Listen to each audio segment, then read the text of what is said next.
1983 ਤੋਂ ਪ੍ਰੋਫੈਸ਼ਨਲ ਤਰੀਕੇ ਨਾਲ ਦਫ਼ਤਰਾਂ ਵਿੱਚ ਫੋਨ ਸਿਸਟਮ ਸੈਟਅਪ ਕਰਨ ਲਈ ਐਨਸੈਟਲ ਇੱਕ ਮੰਨਿਆ ਪਰਮੰਨਿਆ ਨਾਂ ਹੈ। Panasonic surveillance cameras, computers ਤੇ telephone cabling, call centre solutions, conference phone, intercom, speakers, wireless headsets, video conferencing, IP technology ਤੇ ਵੌਇਸਮੇਲ ਸਿਸਟਮਜ਼ ਵੀ ਉਪਲਬਧ ਹਨ। ਬਿਜ਼ਨਸ ਕਮਿਊਨੀਕੇਸ਼ਨ ਲਈ Panasonic ਇਕਵਿਪਮੈਂਟ ਵਰਤਦੇ ਐਨਸੈਟਲ ਕਮਿਊਨੀਕੇਸ਼ਨ ਨੂੰ ਹਮੇਸ਼ਾ ਯਾਦ ਰੱਖੋ। Panasonic ਦੇ ਸਮਾਨ ਦੀ ਗਾਰੰਟੀ ਤੇ ਐਨਸੈਟਲ ਪ੍ਰੋਫੈਸ਼ਨਲਜ਼ ਦੇ ਐਕਸਪੀਰੀਅੰਸ ਦਾ ਅੱਜ ਹੀ ਫਾਇਦਾ ਲਓ।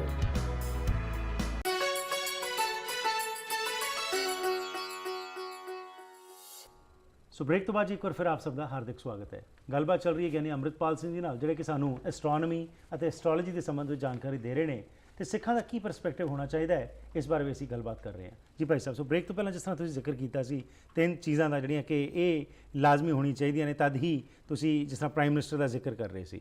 ਤੋ ਇਹ ਜਿਹੜੀ ਕਾਲਪਨਿਕ ਤੌਰ 'ਤੇ ਚੀਜ਼ਾਂ ਨੂੰ ਅੱਗੇ ਲਿਆਂਦਾ ਗਿਆ, ਲੋਕ ਤਾਂ ਬੜੇ ਸਿਆਣੇ ਹੈਗੇ ਨੇ, ਹਰ ਚੀਜ਼ ਨੂੰ ਪਰਖ ਕੇ ਈਵਨ ਅਸੀਂ ਕੋਈ ਸਮਾਨ ਵੀ ਲੈਣਾ ਹੁੰਦਾ ਉਹਦੇ ਬਾਰੇ ਵੀ ਅਸੀਂ ਅੱਜ ਕੱਲ੍ਹ ਸਾਨੂੰ ਇੰਟਰਨੈਟ 'ਤੇ ਵੀ ਪਤਾ ਲੱਗ ਜਾਂਦਾ ਕਿ ਵੀ ਉੱਥੇ ਕੀ ਉਹਦੀ ਇਨਗਰੀਡੀਐਂਟਸ ਹੈਗੇ ਨੇ। ਪਰ ਇਹ ਚੀਜ਼ਾਂ ਕਾਲਪਨਿਕ ਤੌਰ 'ਤੇ ਹੀ ਅਸਰ ਪਾ ਰਹੀਆਂ ਨੇ। ਲੱਖਾਂ ਕਰੋੜਾਂ ਦਾ ਬਿਜ਼ਨਸ ਅੱਜ ਹੋ ਰਿਹਾ ਤੇ ਲੋਕਾਂ ਨੂੰ ਠੱਗਿਆ ਜਾ ਰਿਹਾ ਇਸ ਦੇ ਵਿੱਚ। ਦਰਅਸਲ ਜੇ ਅਸੀਂ ਸਹੀ ਤਰੀਕੇ ਨਾਲ ਪੜ੍ਹਾਈ ਕੀਤੀ ਹੈ, ਪ੍ਰਾਇਮਰੀ ਦੇ ਤੱਕ ਸਾਨੂੰ ਇਹ ਗੱਲਾਂ ਸਾਰੀਆਂ ਪਤਾ ਲੱਗ ਜਾਂਦੀਆਂ ਨੇ। ਪਰ ਅਸੀਂ ਪੜ੍ਹਾਈ ਕਰਦੇ ਹਾਂ ਸਿਰਫ ਪੈਸੇ ਦੇ ਵਾਸਤੇ, ਵੀ ਨੌਕਰੀ ਵਧੀਆ ਮਿਲ ਜਾਏਗੀ। ਉਹਨਾਂ ਪੜ੍ਹਾਈ ਦੀਆਂ ਚੀਜ਼ਾਂ ਨੂੰ ਅਸੀਂ ਆਪਣੀ ਜ਼ਿੰਦਗੀ 'ਤੇ ਲਾਗੂ ਨਹੀਂ ਕਰ ਰਹੇ ਹਾਂ। ਸੁਨੀਲ ਗਵਾਸਕਰ ਜਦੋਂ ਉਹਦਾ ਜਨਮ ਹੋਇਆ ਮੁੰਬਈ ਦੇ ਹਸਪੀਟਲ ਦੇ ਵਿੱਚ, ਤੇ ਉਹਦੀ ਤਾਈ ਬਹੁਤ ਤਜਰਬੇਕਾਰ ਔਰਤ ਸੀ, ਤੇ ਉਸੇ ਦਿਨ ਉਸੇ ਸੇਮ ਟਾਈਮ ਤੇ 2 ਬੱਚਿਆਂ ਨੇ ਜਨਮ ਲਿਆ। ਸੁਨੀਲ ਗਵਾਸਕਰ ਜਿਹੜਾ ਕ੍ਰਿਕਟਰ ਹੈ ਇੰਟਰਨੈਸ਼ਨਲ, ਤੇ ਨਾਲ ਇੱਕ ਮਛੇਰਨ ਦੇ ਬੱਚੇ ਨੇ ਜਨਮ ਲਿਆ। ਸੁਨੀਲ ਦੀ ਤਾਈ ਨੇ ਉਹਨੂੰ ਨਵਾ ਧਵਾ ਤਿਆਰ ਕਰਕੇ ਉਹਨੂੰ ਉੱਥੇ ਰੱਖਿਆ ਤੇ ਆਪ ਚਲੀ ਗਈ। ਤੀਸਰੇ ਦਿਨ ਵਾਪਸ ਆਈ। ਪਿੱਛੋਂ ਕੀ ਹੋਇਆ, ਟਾਈਮ ਸੇਮ ਹੋਣ ਕਰਕੇ ਦੋਨੋਂ ਬੱਚੇ ਬਦਲ ਗਏ।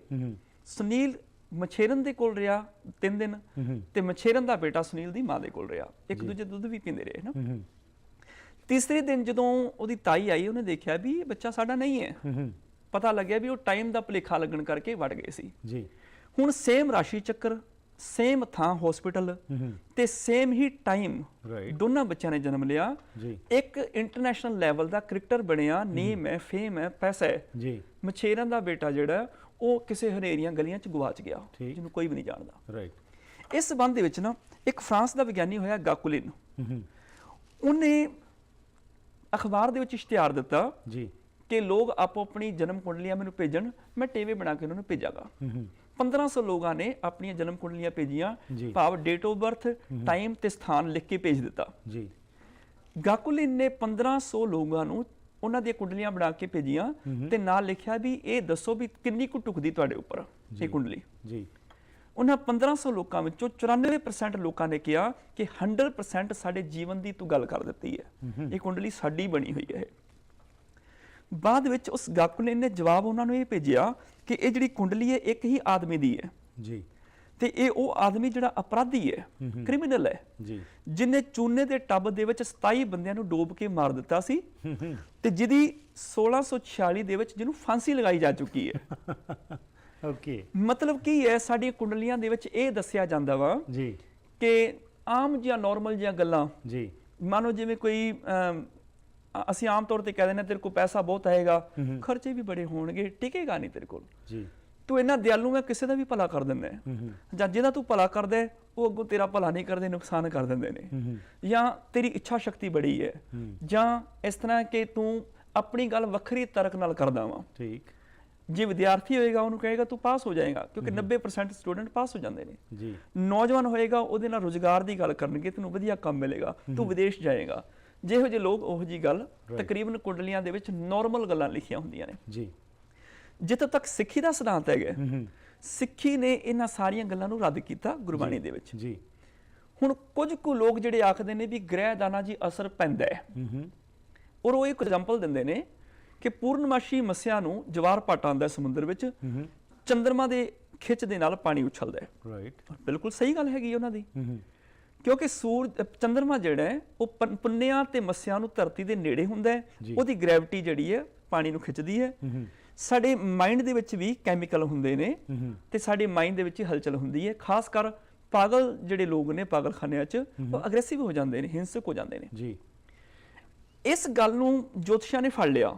ਦੇਖੋ ਜੀ, ਸਾਇੰਸ ਕਹਿ ਰਹੀ ਹੈ ਗੱਲ, ਹੁਣ ਸਾਇੰਸ ਤੇ ਗੱਲ ਕਹਿ ਰਹੀ ਹੈ ਚੰਦਰਮਾ ਤੇ ਪੁੰਨਿਆ ਤੇ ਮੱਸਿਆ ਨੂੰ ਹੀ ਬਹੁਤ ਨੇੜੇ ਆਉਂਦਾ ਹੈ, ਕਿਉਂਕਿ ਬਹੁਤ ਨੇੜੇ ਧਰਤੀ ਦੇ।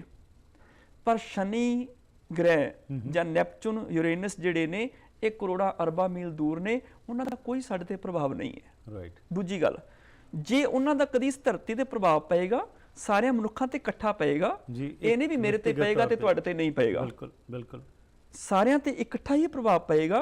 ਤੇ ਇਹ ਨਹੀਂ ਵੀ ਮੇਰੇ ਤੇ ਪ੍ਰਭਾਵ ਪਿਆ, ਮੈਂ ਆਪਣੀ ਜੇਬ ਚੋਂ ਪੈਸੇ ਕੱਢ ਕੇ ਜੋਤਸ਼ੀ ਦੀ ਜੇਬ 'ਚ ਪਾਏ ਤੇ ਮੇਰਾ ਪ੍ਰਭਾਵ ਖਤਮ ਹੋ ਗਿਆ। ਸ਼ਨੀ ਨੂੰ ਪਤਾ ਲੱਗ ਗਿਆ ਵੀ ਹਾਂ ਇਹਨੇ ਪੈਸੇ ਜੋਤਸ਼ੀ ਨੂੰ ਦੇ ਦਿੱਤੇ ਨੇ, ਹੁਣ ਮੈਂ ਪ੍ਰਭਾਵ ਖਤਮ ਕਰ ਦੇਵਾਂ ਜੀ। ਇਸ ਤਰ੍ਹਾਂ ਦੀ ਕੋਈ ਗੱਲ ਨਹੀਂ। ਉਹ ਕਹਿੰਦੇ ਨਹੀਂ ਜੀ, ਇੱਕ ਮੂੰਗਾ ਪੱਥਰ ਪਾਣ ਦੇ ਨਾਲ ਜਿਹੜਾ ਨਾ ਉਹ ਪ੍ਰਭਾਵ ਘਟ ਜਾਂਦਾ ਵਾ। ਰਾਈਟ। ਹੁਣ ਮੂੰਗਾ ਜਿਹੜਾ ਉਹ ਪ੍ਰਭਾਵ ਨੂੰ ਖਿੱਚ ਲੈਂਦਾ ਹੈ। ਜੇ ਇੱਕ ਛੋਟਾ ਜਿਹਾ ਪੱਥਰ ਪ੍ਰਭਾਵ ਘਟਾ ਦਿੰਦਾ ਹੈ ਜੀ, ਤੇ ਜੇ ਕੋਈ ਮੂੰਗੇ ਦੇ ਬਣੇ ਕਮਰੇ 'ਚ ਹੀ ਬਹਿ ਜਾਵੇ, ਉਹ ਤੇ ਰਾਤੋਂ ਰਾਤੀ ਪ੍ਰਧਾਨ ਮੰਤਰੀ ਬਣ ਜਾਏਗਾ, ਕਰੋੜਾਂ ਦੀ ਲਾਟਰੀ ਨਿਕਲ ਆਏਗੀ। ਰਾਈਟ। ਦਰਅਸਲ ਇਹ ਪੱਥਰ ਜਿਹੜੇ ਨੇ ਇਹ ਕੀ ਹੈ? ਕਾਰਬਨ ਹੈ, ਕਾਰਬੋਨੇਟ ਹੈ, ਕੈਲਸ਼ੀਅਮ ਹੈ, ਚੀਜ਼ਾਂ ਇਹਦੇ ਵਿੱਚ ਪਾਈਆਂ ਹੋਈਆਂ ਪੱਥਰਾਂ 'ਚ। ਪੱਥਰ ਨੇ ਇਹ ਨਾ ਜੀ, ਇਹਨਾਂ ਦਾ ਪ੍ਰਭਾਵ ਘਟਣ ਵਧਣ ਨਾਲ ਕੋਈ ਸੰਬੰਧ ਨਹੀਂ ਹੈਗਾ। ਜਿਨ੍ਹਾਂ ਨੇ ਸਾਇੰਸ ਪੜ੍ਹੀ ਉਹਨੂੰ ਪਤਾ ਹੈ ਕਿ ਗ੍ਰੈਵਿਟੀ ਘਟਾਉਣ ਵਾਸਤੇ ਜਾਂ ਤੇ ਚੀਜ਼ ਦੂਰ ਕਰਨੀ ਪਏਗੀ ਜਾਂ ਜਿਹੜੀ ਚੀਜ਼ ਖਿੱਚ ਰਹੀ ਉਹਦਾ ਭਾਰ ਘਟਾਉਣਾ ਪਏਗਾ। ਠੀਕ। ਹੁਣ ਕਰੋੜਾਂ ਮੀਲ ਦੂਰ ਜਿਹੜੇ ਗ੍ਰਹਿ ਨੇ ਉਹਨਾਂ ਦਾ ਸਾਡੇ ਤੇ ਕੋਈ ਅਸਰ ਨਹੀਂ। ਜਿਸ ਦਿਨ ਪ੍ਰਭਾਵ ਪਏਗਾ ਮਨੁੱਖਤਾ ਤੇ ਇਕੱਠਾ ਹੀ ਪਏਗਾ, ਸਾਰੇ ਮਨੁੱਖਾਂ ਤੇ ਇੱਕੋ ਜਿਹਾ ਪ੍ਰਭਾਵ ਹੋਏਗਾ। ਹਾਲਾਂਕਿ ਇਹੋ ਜਿਹੀ ਕੋਈ ਸੰਭਾਵਨਾ ਨਹੀਂ ਹੈ ਆਉਂਦੇ ਭਵਿੱਖ ਦੇ ਵਿੱਚ ਕਿ ਕੋਈ ਗ੍ਰਹਿ ਧਰਤੀ ਦੇ ਨੇੜੇ ਆ ਕੇ ਪ੍ਰਭਾਵ ਪਾ ਜਾਏ। ਓਕੇ। ਦੂਸਰੀ ਗੱਲ, ਗੁਰਬਾਣੀ ਨੇ ਇਹਨਾਂ ਚੀਜ਼ਾਂ ਤੋਂ ਸਾਨੂੰ ਵਰਜ ਦਿੱਤਾ। ਇਸ ਤੋਂ ਪਹਿਲਾਂ ਕਿ ਗੁਰਬਾਣੀ ਕੀ ਕਹਿੰਦੀ ਹੈ, ਜਿਸ ਤਰ੍ਹਾਂ ਤੁਸੀਂ ਇਹ ਗੱਲ ਕੀਤੀ, ਮੈਨੂੰ ਯਾਦ ਆਉਂਦਾ ਹੈ ਗਿਆਨੀ ਸੰਤ ਸਿੰਘ ਜੀ ਮਸਕੀਨ ਨਾਲ ਵੀ ਗੱਲਬਾਤ ਜਦੋਂ ਹੋਈ ਤਾਂ ਉਹਨਾਂ ਨੇ ਵੀ ਇਸ ਦੇ ਉੱਤੇ ਇਹ ਜ਼ਿਕਰ ਕੀਤਾ ਸੀ ਕਿ ਉਹ ਭਾਵੇਂ ਇੰਗਲੈਂਡ ਹੋਵੇ ਤੇ ਭਾਵੇਂ ਕੈਨੇਡਾ ਤੇ ਭਾਵੇਂ ਅਮਰੀਕਾ ਜਾਂ ਨਿਊਜ਼ੀਲੈਂਡ, ਇਹ ਜਿਹੜੇ ਦੁਕਾਨਾਂ ਖੁੱਲ੍ਹ ਗਈਆਂ ਜਿੱਥੇ ਕਿ ਇਹ ਤੁਹਾਡੀ ਕਿਸਮਤਾਂ ਨੂੰ ਚੇਂਜ ਕੀਤਾ ਜਾਂਦਾ ਹੈ, ਉੱਥੇ ਵੀ ਸਭ ਤੋਂ ਜ਼ਿਆਦਾ ਸਿੱਖ ਪਹੁੰਚੇ ਹੁੰਦੇ ਨੇ। ਤੇ ਹੈਰਾਨੀ ਦੀ ਗੱਲ, ਉਹਨਾਂ 'ਚ ਵੀ ਬਹੁਤ ਸਾਰੇ ਅੰਮ੍ਰਿਤਧਾਰੀ ਵੀ ਹੁੰਦੇ ਨੇ। ਉਸ ਦੇ ਨਾਲ ਹੀ ਗੁਰਦੁਆਰਿਆਂ ਦੀ ਮੈਨੇਜਮੈਂਟ ਕਮੇਟੀਜ਼ ਦੇ ਅਸੀਂ ਦੇਖ ਲਈਏ, ਬਹੁਤ ਥਾਵਾਂ 'ਤੇ ਸਾਨੂੰ ਨਜ਼ਰ ਆ ਜਾਂਦਾ ਹੈ ਕਿ ਉਹ ਪ੍ਰਬੰਧਕਾਂ ਨੇ ਵੀ ਪਾਈਆਂ ਹੋਈਆਂ ਨੇ ਉਹ ਮੁੰਦਰੀਆਂ, ਉਹ ਨਗ ਪਾਏ ਹੋਏ ਨੇ। ਜਾਂ ਈਵਨ ਵੈਸਟਰਨ ਵਰਲਡ ਦਾ ਇੱਕ ਜਿਹੜਾ ਸਿੱਖ ਧਰਮਾਂ ਦਾ ਖਿਤਾਬ ਦਿੱਤਾ ਗਿਆ ਅਕਾਲ ਤਖਤ ਵੱਲੋਂ, ਜਿਨ੍ਹਾਂ ਨੇ ਕਿ ਬਹੁਤ ਪ੍ਰਚਾਰ ਕੀਤਾ ਇੱਥੇ ਆ ਕੇ ਤੇ ਬਹੁਤ ਸਾਰੇ ਗੋਰਿਆਂ ਨੂੰ ਸਿੱਖੀਜ਼ਮ ਵਾਲੇ ਪਾਸੇ ਲਿਆਂਦਾ, ਉਹਨਾਂ ਦੀ ਵੀ ਜੇ ਅਸੀਂ ਫੋਟੋਆਂ ਦੇਖੀਏ ਤੇ ਉਂਗਲਾਂ ਵਿੱਚ ਵੀ ਤੇ ਗਲੇ ਵਿੱਚ ਵੀ ਉਹਨਾਂ ਨੇ ਮਾਲਾਵਾਂ ਪਾਈਆਂ ਨੇ। ਇਹ ਸਾਰਾ ਕੁਝ ਕੀਤਾ ਹੈ। ਜੇਕਰ ਇਹ ਸਿੱਖੀ ਸਿਧਾਂਤ ਦੇ ਉਲਟ ਹੈਗਾ ਤਾਂ ਫਿਰ ਕਿਉਂ ਨਹੀਂ ਇਹ ਰੋਕ ਜਾਂ ਅਕਾਲ ਤਖਤ ਸਾਹਿਬ ਤੋਂ ਕੁਝ ਐਸਾ ਫਰਮਾਨ ਆ ਰਿਹਾ ਕਿ ਇਹ ਚੀਜ਼ਾਂ ਬੰਦ ਹੋਣੀਆਂ ਚਾਹੀਦੀਆਂ ਨੇ ਤੇ ਸਿੱਖ ਹੀ ਜਿਹੜਾ ਇਹ ਸਭ ਕੁਝ ਕਰ ਰਹੇ ਨੇ ਉਹ ਬੰਦ ਹੋਣਾ ਚਾਹੀਦਾ ਹੈ। ਅੱਜ ਤਾਂ ਈਵਨ ਸਿੱਖ ਦਸਤਾਰਧਾਰੀ ਸਿੱਖ ਜਿਹੜੇ ਨੇ ਉਹ ਵੀ ਪੰਡਿਤ ਜਿਹੜੇ ਨੇ ਈਵਨ ਸਰੀ ਦੇ ਵਿੱਚ ਤੁਹਾਨੂੰ ਜਾਂ ਹੋਰ ਥਾਵਾਂ 'ਤੇ ਵੀ ਨਜ਼ਰ ਆ ਜਾਂਦੇ ਹੈਗੇ ਨੇ। ਬਿਲਕੁਲ ਜੀ, ਅਕਾਲ ਤਖਤ ਸਾਹਿਬ ਵੱਲੋਂ ਤਾਂ ਫਰਮਾਨ ਆ ਚੁੱਕਿਆ ਵਾ। ਜਿਹੜੀ ਅਕਾਲ ਤਖਤ ਸਾਹਿਬ ਦੀ ਸਿੱਖ ਰਹਿਤ ਮਰਿਆਦਾ ਹੈਗੀ ਹੈ ਉਹਦੇ ਵਿੱਚ ਸਾਫ਼-ਸਾਫ਼ ਇਹ ਚੀਜ਼ਾਂ ਦਾ ਖੰਡਨ ਕੀਤਾ ਹੈ। ਜੰਤਰ ਮੰਤਰ ਤੰਤਰ, ਰਾਹੂ ਕੇਤੂ, ਗ੍ਰਹਿ ਨਖੱਤਰ ਆਦਿਕ, ਸਿੱਖ ਨੇ ਇਹਨਾਂ 'ਚ ਵਿਸ਼ਵਾਸ ਨਹੀਂ ਕਰਨਾ। ਇਹ ਮਨਮਤ ਹੈਗੀ ਹੈ ਤੇ ਪਖੰਡ ਔਰ ਝੂਠ ਦੇ ਬੇਸ ਦੇ ਉੱਪਰ ਹੈਗਾ। ਦੂਸਰਾ, ਸਿੱਖਾਂ ਦੇ ਵਿੱਚ ਇੱਕ ਮੰਗਲੀਕ ਦੀ ਸਮੱਸਿਆ ਆ ਰਹੀ, ਮੈਂ ਵੀ ਨਾਲ ਥੋੜੀ ਜਿਹੀ ਟੱਚ ਕਰ ਲਵਾਂ। ਮੰਗਲੀਕ ਕੀ ਹੈ ਕਿ ਕਿਸੇ ਦੀ ਰਾਸ਼ੀ ਦੇ ਵਿੱਚ ਮੰਨ ਲਓ ਪਹਿਲੇ, ਚੌਥੇ, 7ਵੇਂ, 8ਵੇਂ ਤੇ 12ਵੇਂ ਘਰ ਵਿੱਚ ਜੇ ਮੰਗਲ ਆ ਗਿਆ ਤੇ ਮੰਗਲੀਕ ਹੈ ਜੀ। ਔਰ ਇਹਦੇ ਨਾਲ ਵੀ ਜੋਤਸ਼ੀ ਸਹਿਮਤ ਨਹੀਂ ਹੈ। ਕੁਝ ਕਹਿੰਦੇ ਨਹੀਂ ਜੀ, ਸਿਰਫ ਚੌਥੇ, 8ਵੇਂ ਤੇ 12ਵੇਂ ਘਰ ਵਿੱਚ ਜੇ ਮੰਗਲ ਹੈ ਤਾਂ ਮੰਗਲੀਕ ਹੈ ਜੀ। ਇਹਨਾਂ ਚੱਕਰਾਂ ਤੋਂ ਗੁਰੂ ਸਾਹਿਬ ਨੇ ਰੋਕਿਆ। ਹੁਣ ਦੇਖੋ ਗੁਰਬਾਣੀ ਪੜ੍ਹ ਕੇ, ਗੁਰਬਾਣੀ ਕੀ ਕਹਿੰਦੀ ਹੈ? ਕਹਿਣ ਲੱਗੇ, ਜੋਤਸ਼ੀ ਨੇ ਗਿਣਤੀਆਂ ਕਰ ਕਰਕੇ ਰਾਸ਼ੀ ਚੱਕਰ ਤਿਆਰ ਕੀਤਾ, ਗਣ ਗਣ ਜੋਤਕ ਕਾਂਡੀ ਕੀਨੀ, ਉਹਨੇ ਕਰਮਕਾਂਡ ਕੀਤਾ। ਪੜ੍ਹੈ ਸੁਣਾਵੇ ਤਤ ਨਾ ਚੀਨੀ, ਪਰ ਉਹ ਅਸਲੀਅਤ ਦਾ ਨਹੀਂ ਪਤਾ ਉਸ ਜੋਤਸ਼ੀ ਨੂੰ। ਸਭ ਸੇ ਉੱਪਰ ਗੁਰ ਸ਼ਬਦ ਵਿਚਾਰ, ਸਿੱਖ ਦੇ ਲਈ ਸਭ ਤੋਂ ਉੱਪਰ ਗੁਰੂ ਦੇ ਸ਼ਬਦ ਦੀ ਵਿਚਾਰ ਕਰਨੀ ਹੈ, ਗੁਰਬਾਣੀ ਨਾਲ ਜੁੜਨਾ ਹੈ। ਹੋਰ ਕਥਨੀ ਬਦੋਂ ਨਾ ਸਗਲੀ ਛਾਰ। ਬਾਕੀ ਮੈਂ ਕਿਸੇ ਵੀ ਜੋਤਸ਼ੀ ਦੀ ਗੱਲ ਪਿੱਛੇ ਨਹੀਂ ਜਾਂਦਾ, ਛਾਰ ਮੈਨੇ ਸਾਰੀਆਂ ਚੀਜ਼ਾਂ ਸਵਾਹ ਨੇ। ਜਾਂ ਗੁਰਬਾਣੀ ਇਹ ਗੱਲ ਕਹਿੰਦੀ ਹੈ, ਪੜ ਪੜ ਪੰਡਤ ਜੋਧਕੀ, ਵਾਦ ਕਰੈ ਵਿਚਾਰ, ਮਤ ਬੁੱਧ ਭਮੀ ਨਾ ਬੁੱਝਈ, ਅੰਤਰ ਲੋਭ ਵਿਕਾਰ, ਲੱਖ 84 ਭਰਮ ਦੇ ਭਰਮ ਭਰਮ ਹੋਏ ਖੁਆਰ, ਪੂਰਬ ਲਿਖਿਆ ਕਮਾਵਣਾ ਕੋਈ ਨਾ ਮਿਟਣ ਹਾਰ। ਭਾਵ ਰੱਬ ਦੇ ਹੱਥ ਵਿੱਚ ਤਾਕਤਾਂ ਨੇ। ਕੋਈ ਮਨੁੱਖ ਕਿਸੇ ਨੂੰ ਮੁੰਦਰੀ, ਨਗ ਆਦਿਕ ਦੇ ਕੇ ਜਾਂ ਕਿਸੇ ਦੀ ਜੇਬ ਚੋਂ ਪੈਸੇ ਕਢਾ ਕੇ ਆਪਣੀ ਜੇਬ 'ਚ ਪੈਸੇ ਪਵਾ ਕੇ ਕਿਸੇ ਦੇ ਸੁੱਖ ਦੁੱਖ ਨੂੰ ਖਤਮ ਨਹੀਂ ਕਰ ਸਕਦਾ। ਡੈਸਟੀਨੀ ਇਜ਼ ਪ੍ਰੀਡਿਸਟਾਈਨਡ, ਉਹ ਚੇਂਜ ਨਹੀਂ ਹੋ ਸਕਦੀ। ਬਿਲਕੁਲ ਰਾਈਟ। ਉਹ ਕਹਿੰਦੇ ਨਾ, ਭਾਈ ਰੇ ਮਤ ਜਾਣੋ, ਭਾਈ ਰੇ ਕੋਈ ਜਾਣੋ ਕਿਸੇ ਕੇ ਕਿਛ ਹਾਥ ਹੈ, ਸਭ ਕਰਿਆ ਕਰਾਇਆ, ਜਰਾ ਮਰਾ ਤਾਪ ਸਿਰਤ ਸਾਬ, ਸਭ ਹਰ ਕੇ ਵਸ ਹੈ, ਕੋਈ ਲਾਗ ਨਾ ਸਕੇ ਬਿਨ ਹਰ ਕਾ ਲਾਇਆ ਜੀ। ਜਾਂ ਅਸੀਂ ਗੁਰਬਾਣੀ ਵਿੱਚ ਪੜ੍ਹਦੇ ਹੈਗੇ ਆ, ਪੰਡਤ ਪੜ੍ਹਦੇ ਜੋਤਕੀ, ਨਾ ਬੂਝੈ ਵਿਚਾਰਾ, ਸਭ ਕੁਛ ਤੇਰਾ ਖੇਲ ਹੈ, ਸਤ ਸਿਰਜਣਹਾਰਾ। ਸੁੱਖ ਦੁੱਖ ਖੁਸ਼ੀ ਗਮੀ ਇਹ ਸਾਡੇ ਜੀਵਨ ਵਿੱਚ ਕਰਮਾਂ ਦੇ ਬੱਧੇ ਮਾਲਕ ਕੋਲੋਂ ਸਾਨੂੰ ਮਿਲ ਰਹੇ ਨੇ। ਕੋਈ ਜੋਤਸ਼ੀ ਤਾਂਤਰਿਕ ਇਹਨਾਂ ਨੂੰ ਹਟਾ ਜਾਂ ਮਿਟਾ ਨਹੀਂ ਸਕਦਾ। ਸਿੱਖ ਕਿਹੋ ਜਿਹਾ ਹੁੰਦਾ ਹੈ? ਭਾਈ ਗੁਰਦਾਸ ਜੀ ਨੇ ਕਿਹਾ, पूछत न जोतक ओ वेद ओ थित वार कछ ग्रह और नखच्चर को किछ शंक ना तारी है। भाव सिख जिहड़ा वेदां शास्त्रां ग्रहां नक्षत्रां ज्योतिषियां ਦੇ ਉੱਪਰ बिल्कुल विश्वास नहीं करता हैगा। ग्रह और नक्षत्र की ना शंक उतारी है, उन्हां दी शंका ही नहीं करता, भावे ना तो दूर हट गया हैगा। इस करके गुरबाणी ने एक नहीं हजार थावां ते किया कि कीता करना सर्व रजाई किछ कीचै जे कर सकीए अपना कीता किछु ना होवे ज्यों हर भावे त्यों रखीए। भाव जिवें रब चाहता है साडियां चलाकियां सियाणपां ये गलत ने। ਅੱਜ ਤੇ ਮਨੁੱਖ ਬਹੁਤ ਸਿਆਣਾ ਹੈ, ਜਿਹੜੀ ਅਸੀਂ ਪੜ੍ਹਾਈ ਕਰਦੇ ਹਾਂ ਪ੍ਰਾਇਮਰੀ ਮਿਡਲ ਤੱਕ ਉਹਦੇ ਚ ਸਾਰੀਆਂ ਗੱਲਾਂ ਸਪਸ਼ਟ ਹੋ ਜਾਂਦੀਆਂ ਨੇ ਕਿ ਜੋਤਿਸ਼ ਦਾ ਬੇਸ ਝੂਠ ਹੈਗਾ। ਸਾਇੰਟੀਫਿਕਲੀ ਆਸਮਾਨਾਂ ਵਿੱਚ ਘੁੰਮਦੇ ਤਾਰੇ ਨਖੱਤਰ ਗ੍ਰਹਿ ਆਦਿਕ ਉਹ ਸਾਡੀ ਧਰਤੀ ਤੋਂ ਇੰਨੇ ਹੀ ਦੂਰ ਨੇ ਜਿਨ੍ਹਾਂ ਦਾ ਸਾਡੇ ਤੱਕ ਕੋਈ ਪ੍ਰਭਾਵ ਨਹੀਂ ਔਰ ਜਿਨ੍ਹਾਂ ਦੀ ਰੋਸ਼ਨੀ ਪਹੁੰਚਦਿਆਂ ਵੀ ਸਾਨੂੰ ਕਈ ਘੰਟੇ ਲੱਗ ਜਾਂਦੇ ਨੇ।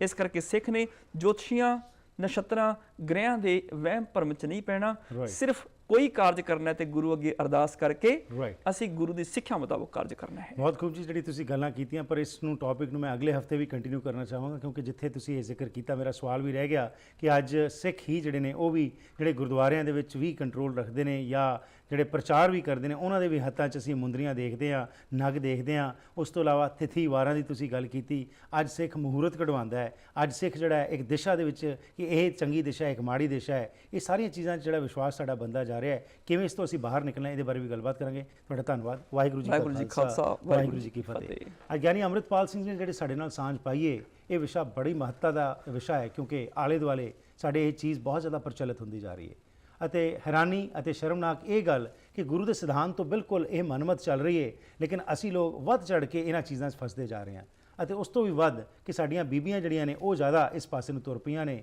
ਕਿਉਂਕਿ ਵਹਿਮ ਭਰਮ ਜੋ ਹੈ ਅੱਜ ਭਾਰੂ ਹੋ ਗਿਆ ਅਤੇ ਗੁਰੂ ਦਾ ਸਿਧਾਂਤ ਪਿੱਛੇ ਰਹਿ ਗਿਆ।